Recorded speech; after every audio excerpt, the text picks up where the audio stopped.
Welcome to Sleepy Stories, the place where stories aren't meant to be finished. I'm Arthur, and tonight I'll be reading you a relaxing, sleepy story written by Pumby.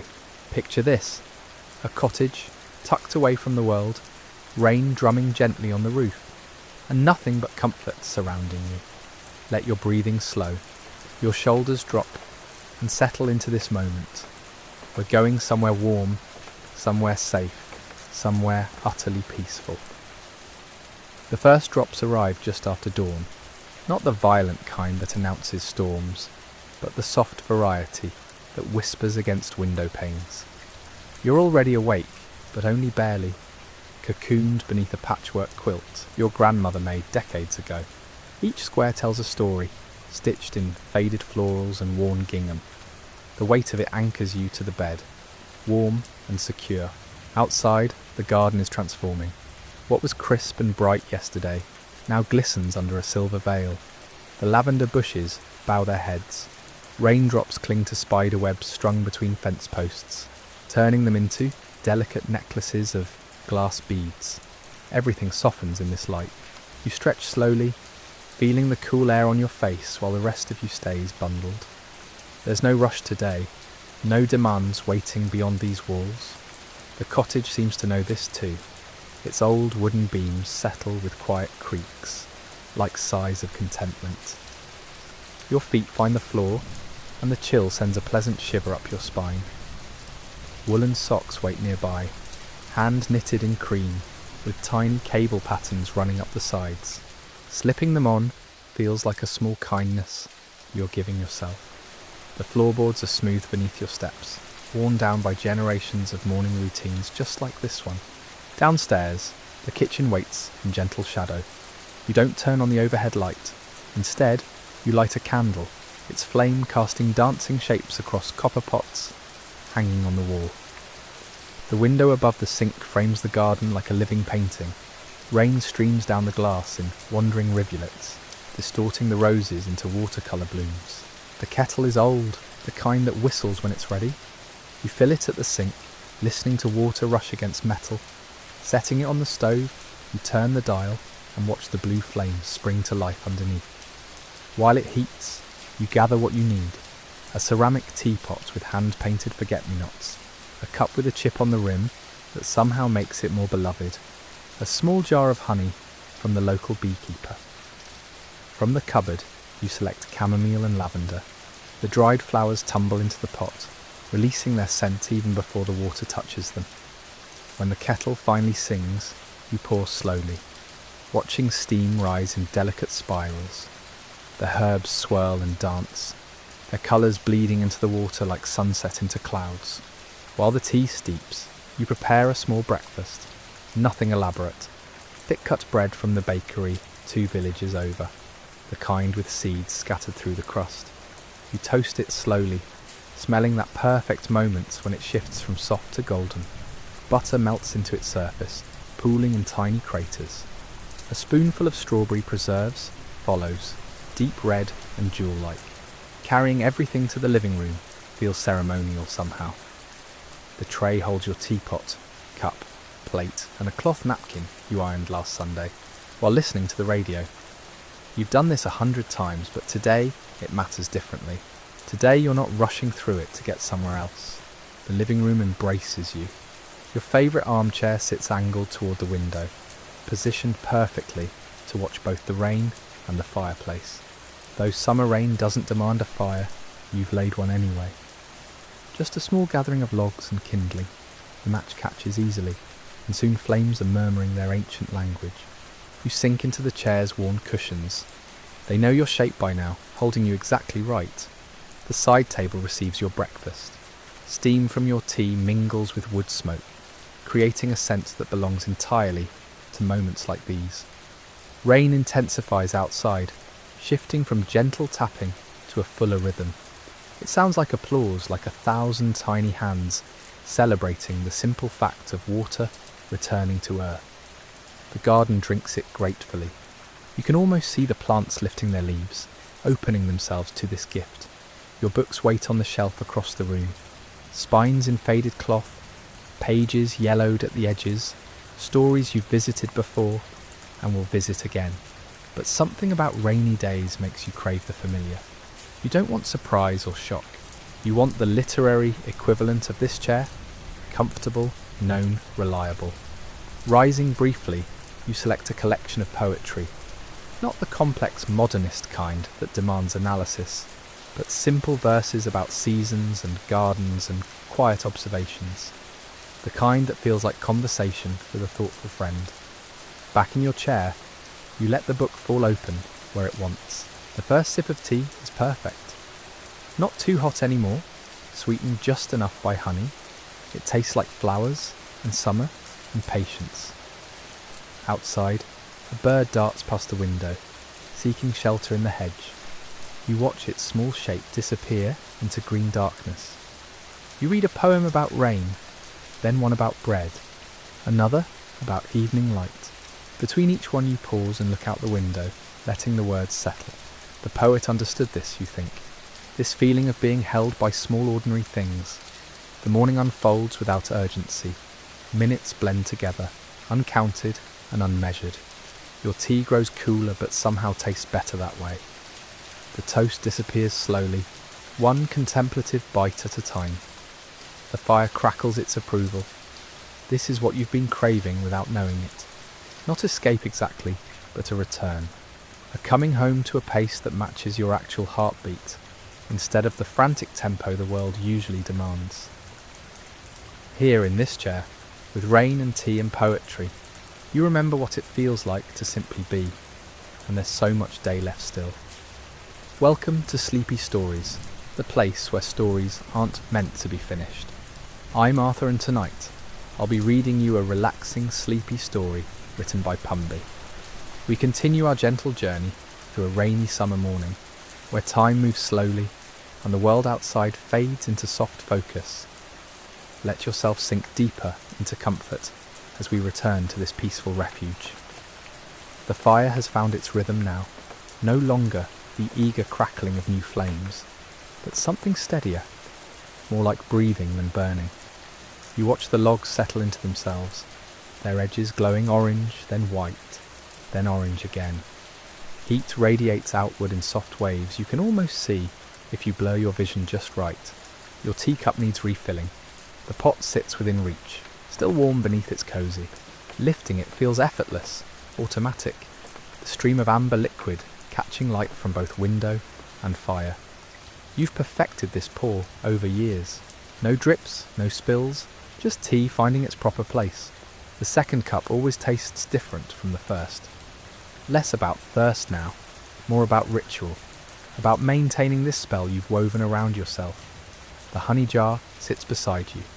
You consider another spoonful, but decide against it. This cup can stand on its own. Rain continues its percussion against the windows. The sound has layers if you listen closely.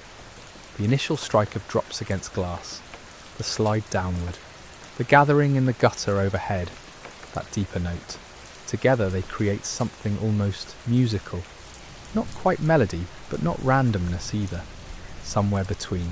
A gust of wind presses rain sideways for a moment. The garden bends and sways. Your roses, those pink ones you planted 3 summers ago, bow their heavy heads. They'll be even more fragrant after this soaking. Tomorrow perhaps you'll cut a few stems, bring them inside. But tomorrow is impossibly far away right now. Another country entirely. The poetry book rests open on your lap. You've read maybe 5 poems total, but that feels like plenty. Words don't need to be consumed in quantity on mornings like this. Better to let each one steep like tea leaves. Extract every bit of meaning and music before moving forward. One poem keeps circling back in your mind. Something about gardens sleeping under rain. The poet compared it to blankets being tucked, which strikes you as exactly right. That's what this weather is doing. Tucking everything in, making the whole world feel bedroom quiet and safe. Through the window, you notice the light has shifted. Still grey, still soft, but different somehow. Morning is deepening into late morning. Not that it matters. You have nowhere to be. No schedule demanding you move from this chair. The freedom of that thought spreads through your chest like warmth. Your neighbour's cat appears on the garden wall. Orange fur darkened by wetness. looking thoroughly disgruntled. It picks its way along the narrow stone path with exaggerated care, each paw lifted high before placement. You smile. The cat reaches the shed and disappears beneath it into some dry hollow it knows. Smart creature. The toast plate sits empty now, except for crumbs and a small smear of preserves. You could get more. The kitchen isn't far, but moving feels impossible, and besides, you're perfectly satisfied. That exact right amount of full that doesn't pull you towards sleep or leave you wanting. Fire needs attention though. One log has burned through, collapsing into embers. You set your teacup aside and reach for the poker. The metal feels cool in your hand, smooth from use. You've tended countless fires with this tool. It fits your grip like it was made for you specifically. Gently, you shift the remaining logs. Sparks fly upward, tiny orange stars rising toward the chimney. They wink out before reaching the flue, their brief existence complete. The wood settles into a better arrangement. You add one more piece from the basket, not too large. Just enough to keep things going another hour or so. Returning to your chair feels like returning to yourself. The cushions receive you again. Your tea waits, patient and still warm enough. Everything is exactly where it should be. Outside, the rain eases slightly, not stopping, just softening, taking a breath before the next wave. The garden seems to exhale with it. Leaves stop their frantic dancing and simply hang, dripping, peaceful. You think about the day stretching ahead. Lunch eventually. Something simple, maybe soup. The ingredients are all there. Carrots, onions, stock in the freezer, but that's hours away still. For now there's only this, rain and fire and tea and words. The clock on the mantel ticks steadily. You rarely notice it, but in the quiet between rain gusts, its voice emerges. Not intrusive, just present. Marking time without insisting, you pay attention to its passing. The way time should be marked, really. Noted, but not obeyed. A memory surfaces unexpectedly. Another rainy day, years ago. You were younger, more restless. Rain felt like imprisonment then. Something to endure until sun returned. When did that shift? When did weather become gift instead of obstacle? You can't pinpoint the exact moment.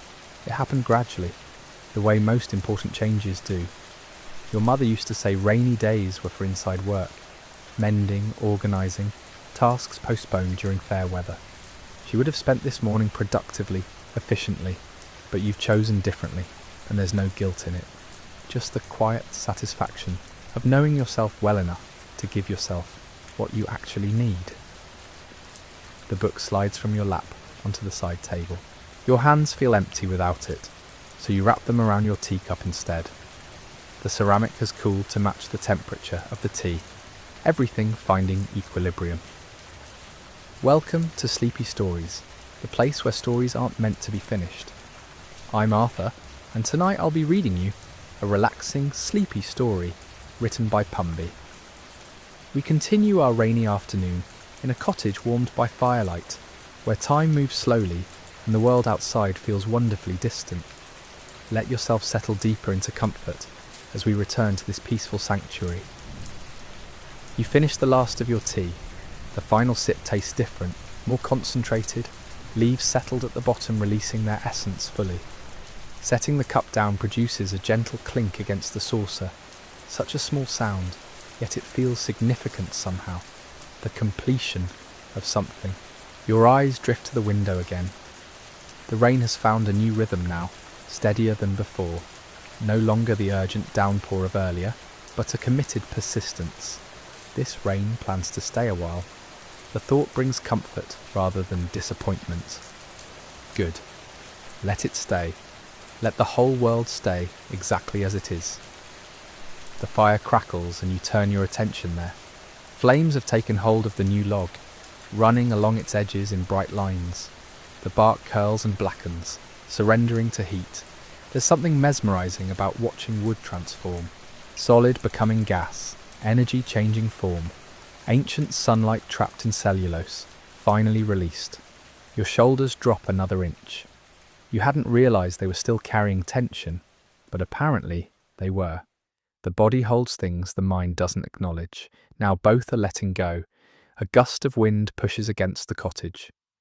The building responds with a low creak, settling itself against the pressure. These old walls have weathered decades of storms. They know their job. The windows rattle briefly in their frames, then settle. Everything holds firm. You consider reading more, but decide against it. Words on a page require a certain energy, however minimal. Right now, you want only to exist, to breathe, to be present without purpose. The book can wait. It's been waiting since it was written. A few more hours won't matter. Instead, you let your gaze wander around the room. How familiar these walls are, these objects. The brass candlesticks on the shelf, inherited from your grandmother. The watercolour painting of boats in a harbour purchased on holiday years ago. The stack of magazines you keep meaning to read through. Each item has its history, its reason for being here. But today they're just shapes and colours. Comforting presences requiring nothing from you. Not even acknowledgement, really, though you give it anyway. Just a soft appreciation for the way they fill space, create home. The mantel clock continues its steady ticking. 10:15 now. Morning still, technically, though it feels suspended outside normal time. The light hasn't changed much since you sat down. This grey dimness could be any hour. Dawn or dusk or midday. All the same under rain clouds. Your breathing has slowed without you noticing. Deep, even breaths that reach low into your belly. The kind of breathing that happens in sleep or meditation. Except you're awake, present, aware of every sensation. The chair beneath you, the warmth from the fire, the cool air on your face from the window. All of it at once. A drop of water makes its way down the outside of the glass, joining with others, forming tiny rivers. You watch one drop's entire journey from top to bottom. It takes nearly a minute, pausing, starting again, merging with companions. Finally, it reaches the wooden sill and disappears into the grain. The garden beyond looks different now. Darker, greener, more intense, colours saturated by water. The roses hang heavy, petals holding drops like jewels.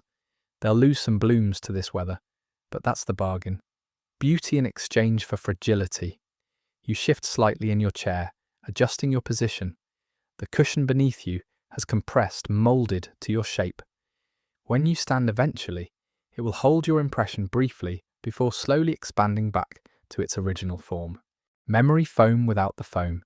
Just fabric and stuffing and the temporary evidence of presence. The poker rests against the hearth where you left it. A small amount of ash dusts its tip. You should probably clean it properly, but not now. Now is for stillness, not tasks. Outside a bird calls. What kind, you're not sure. Something small and persistent, unbothered by weather. The call comes 3 times, then stops. Silence rushes back in, filled immediately by rain and fire, and the cottage's subtle breathing. Your hands rest on the chair arms, fingers curved naturally. No tension there, no grasping or holding, just resting, being. When did you learn this? This art of doing nothing without guilt, without the urge to fill every moment with productivity or purpose. Perhaps you haven't fully learned it even now. Perhaps this is practice, and every rainy morning is another lesson. The curriculum of simply being. The fire needs nothing yet. The tea is finished. The rain continues its patient work, washing the world clean. And you sit here, witness to it all, participant in nothing but your own quiet existence. This moment, this exact configuration of elements, you, chair, fire, rain, cottage, will never happen again. Not precisely like this. So you breathe it in. Let it settle into memory. Not by trying to capture it, but by being so fully present that it captures itself. The way certain moments do, branding themselves onto consciousness without effort or intention. You'll remember this, though you're not trying to. Years from now, some rainy day will bring it back. The warmth, the peace, the extraordinary gift of ordinary time moving slowly. The cottage holds you. The rain surrounds you. The fire warms you. Welcome to Sleepy Stories, the place where stories aren't meant to be finished. I'm Arthur, and tonight I'll be reading you a relaxing, sleepy story written by Pumby. We continue our rainy cottage retreat, where time moves at the pace of falling water and crackling embers. Let the stillness wash over you as we settle deeper into this peaceful sanctuary, and everything continues just as it was. The world outside persists in its gentle rhythm. Rain against glass, wood settling into coals, your own breath moving in and out like tide. Nothing demands your attention, yet everything receives it equally. This is the paradox of true rest, heightened awareness combined with complete surrender. Your eyes drift to the bookshelf, across the room, spines of varying colours and widths, some faded by sunlight that occasionally finds its way through these windows. You can't read the titles from here, but it doesn't matter. They're companions more than tools, their presence comforting without needing to be opened. How many of those volumes have you actually read? Half, perhaps. The rest wait patiently, knowing their time may or may not come. There's no urgency in either direction. A log shifts in the fireplace, not a collapse, just a minor adjustment as it transforms from solid to ash. The sound is soft, almost apologetic, as if the wood doesn't want to disturb you. It needn't worry. You welcome these small interruptions, these reminders that change happens slowly, naturally, without force. The temperature in the room has reached perfect equilibrium, not warm enough to make you drowsy in an uncomfortable way, not cool enough to require additional layers. Just right. This precise balance will last perhaps 20 minutes before the fire needs tending or the rain shifts direction. But for now, it's flawless. You exist in a pocket of ideal conditions, aware that it's temporary, which somehow makes it more precious. Your gaze returns to the window. The garden has transformed into something almost unrecognizable. Where earlier you saw individual plants, roses, lavender, that overgrown herb patch, now you see only shapes and textures. Green merging with grey, vertical lines of rain, connecting earth to sky. The boundaries between things blur in weather like this. Separate elements become one continuous watercolour wash. A memory surfaces unbidden. Another rainy day, years ago. Different place, different circumstances, but the same quality of light. That particular grey that seems to hold all colours within it. You were younger then, less patient with stillness. The rain felt like an inconvenience, trapping you indoors when you had places to be, things to accomplish. How much you've changed. Or perhaps you haven't changed at all. Perhaps you've simply remembered something you always knew, but forgot. That rest isn't the absence of activity, but its own kind of presence. The teacup on the side table has gone cold. A thin film forms on the remaining liquid at the bottom. You could get up, make fresh tea, but the thought doesn't translate into action. Your body knows it doesn't actually want more tea. It wants to remain exactly as it is, rooted in this chair, held by this moment. Outside, the wind picks up slightly. Not a gust, just a gentle increase in presence. The rain begins to fall at a slight angle now, tapping against the window in a different rhythm. Faster on the left side of the glass, slower on the right. Nature's percussion, improvised and unrepeatable. Each storm has its own signature, and you're learning to read them. This one will last most of the day. Deep clouds, steady wind, the kind of system that settles in for the duration. Your shoulders have dropped. When did that happen? They were holding tension you didn't notice until it released. Now they rest easy, aligned, supported by the chair's worn embrace. This is what furniture becomes when it's lived with. Not decoration or status, but extension of the body. The chair knows your shape, anticipates your needs, offers itself without expectation of gratitude. The fire glows in shades of orange and red, with hints of blue at the base. Chemistry made visible. Wood becoming heat, becoming light. You understand the process intellectually. Oxidation, combustion, energy transfer. But understanding doesn't diminish the magic. If anything, it deepens it. Knowing how something works and still finding it wondrous. That's the real achievement. Time continues its strange behaviour. Minutes feel like hours, yet when you eventually glance at the clock, barely any time has passed. You've entered a space where duration loses meaning.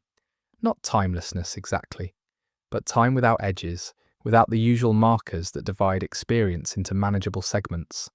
The cottage breathes around you. Old beams expand and contract with temperature changes. Floorboards settle into their grooves. Walls hold decades of similar rainy days within their plaster and stone.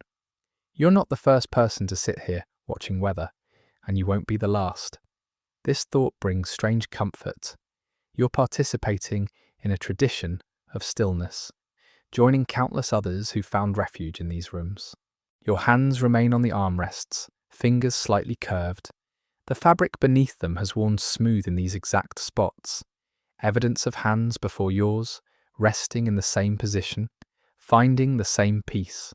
We leave traces everywhere we pause, invisible marks that accumulate into history. The rain intensifies again. Heavier drops now, more insistent. The garden disappears behind sheets of water. Even the nearest plants become vague suggestions of themselves. The world shrinks to just this room, this fire, this chair, and that's enough, more than enough. Welcome to Sleepy Stories, the place where stories aren't meant to be finished. I'm Arthur, and tonight I'll be reading you a relaxing, sleepy story written by Pumby. We return to a cottage wrapped in rain, where time moves like honey, and the world beyond the windows has softened into watercolour. Let your breathing slow, your muscles release. There's nowhere to be but here. Something shifts in the quality of the afternoon, not dramatic. Nothing here is dramatic, but perceptible if you're paying attention, and you are paying attention in that soft, unfocused way that notices everything without trying. The light changes first, imperceptibly at first, then with growing clarity. The dense grey that's dominated since morning begins to thin at the edges, not breaking, not clearing, just loosening its grip slightly. You watch this transformation without moving. The fire has burned down to a bed of glowing embers, pulsing with inner heat. It doesn't need more wood yet. Everything is operating on its own perfect schedule, including the storm. The rain continues, but with less conviction now, as if it said what it needed to say, and is preparing to move along. The drumming on the roof spaces out. Individual drops become distinguishable again, rather than one continuous sound. Your breathing has synchronized with something, the fire's flicker perhaps, or the rain's new rhythm. You're not controlling it, just noticing how it's found a pattern that feels inevitable. 4 counts in, hold, 6 counts out, again. The body knows what it needs. A memory surfaces without invitation. Not a specific event, but a feeling. Being young, watching rain from a different window in a different life. How eternal those rainy days felt, stretching into forever. The same mixture of coziness and melancholy. Some things don't change across decades. The rain still means the same thing. Permission to stop, to withdraw, to let the world continue without your participation. The cat, wherever it disappeared 2 hours ago, reappears now. It materializes in the doorway, as cats do, looking like it's been there all along, and you simply fail to notice. It regards you with that inscrutable, feline expression that might be affection or might be assessment. Then it crosses the room in a fluid motion and claims the hearthrug, circling twice before settling into a tight curl. Its purr starts immediately, a low motor that adds to the room's collection of quiet sounds. You smile without meaning to. The cat didn't ask permission or announce its presence. It simply took what it wanted: warmth, comfort, companionship, with the confidence of a creature that knows it belongs. There's a lesson there, though you're too content to articulate it. Something about claiming space, about existing without apology. The garden beyond the window begins to reveal itself again as the rain thins further. Shapes emerge from the grey. The apple tree's twisted branches, the stone wall marking the property's edge. Colours return gradually, green in various shades, brown. the dark red of wet brick. It's like watching a photograph develop in reverse, the world reassembling itself, piece by piece. Your teacup still sits abandoned. The cold liquid inside has separated slightly, a thin layer of something forming on top. You should probably take it to the kitchen, rinse it out, but that would require standing, moving, breaking this spell, so it stays where it is, evidence of earlier activity in a day that's been defined by stillness. The clock ticks, the fire glows, the cat purrs, the rain falls, lighter now, almost gentle. These separate elements weave together into something that isn't quite silence, but isn't noise either. Presence, maybe. The sound of a space being inhabited, of time passing in the most pleasant way possible. Your eyelids have grown heavy, not with exhaustion, but with the specific weight that comes from deep relaxation. The kind that makes staying awake feel optional rather than necessary. You could sleep here in this chair, with the fire's warmth on your face, and the rain's whisper in your ears. People have slept in worse places, better places too, probably, but none that felt more perfectly suited to the moment. The cottage holds you, not metaphorically. You can feel it in the chair's embrace, the floor's solid presence beneath your feet, the walls' shelter around you. Architecture becomes care. Someone built this place knowing it would house moments exactly like this one. Rainy afternoons, quiet fires, people seeking refuge from the world's demands. Outside, the clouds begin their slow migration eastward. The storm is passing as storms do. Tomorrow will bring different weather, different light, different demands on your attention. But that's tomorrow. An entire evening still stretches ahead, and then a night. And none of it requires anything from you except presence. The fire needs wood now. You can tell by the way the glow has dimmed, the way the warmth has pulled back slightly. But you don't move. Not yet. There's time. There's always time when you stop measuring it in productivity and start measuring it in breaths, in heartbeats, in the space between raindrops. Your hands remain on the armrests. Your body remains in the chair. The world remains beyond the window, doing what it does. And here, in this room that smells of wood smoke and rain-washed air, everything is exactly as it should be. The day winds down not with accomplishment but with acceptance. This too is enough. This has always been enough. Welcome to Sleepy Stories, the place where stories aren't meant to be finished. I'm Arthur, and tonight I'll be reading you a relaxing, sleepy story written by Pumby. We come to the gentle close of our rainy cottage day, where the storm has softened and evening approaches with quiet grace. Let your mind settle like dust after wind, peaceful and still. The fire demands attention now. You rise slowly, feeling muscles that have been still for hours. They don't protest, just unfold with careful deliberation. Standing feels strange after so long seated, like you're remembering how to be vertical. The floor is solid beneath your socked feet, real, grounding. You add 2 logs to the embers, watching sparks rise and fade. The wood catches quickly, eager flames climbing the bark. This fire will outlast the evening, burning down to coals that will glow through the night. Tomorrow morning you'll find them still warm, buried under ash like buried treasure. The window draws you. Up close, the glass is cool against your fingertips. Outside, the rain has become mist, that transitional state between storm and stillness. The garden glistens. Every surface holds water like memory. The day is leaving evidence of itself everywhere you look. Dusk arrives without announcement. The sky doesn't darken so much as deepen, grey becoming charcoal, becoming something richer. The first hint of evening settles over everything. Soon you'll light lamps, draw curtains, prepare something simple for dinner, but not yet. The cat stretches on the hearth, extending each leg with luxurious slowness before resettling. Its eyes close again. It has the right idea. There's no rush toward what comes next. The transition from afternoon to evening can take as long as it needs. You return to your chair, sinking back into its familiar shape. The cushions welcome you, like they never doubted you'd return.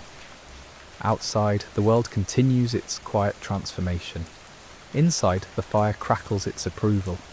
The day hasn't ended so much as mellowed into something softer, sweeter, perfectly ripe. This is how time should feel. Unhurried, undemanding, simply present, like breath, like rain, like the steady glow of embers that ask nothing but to burn.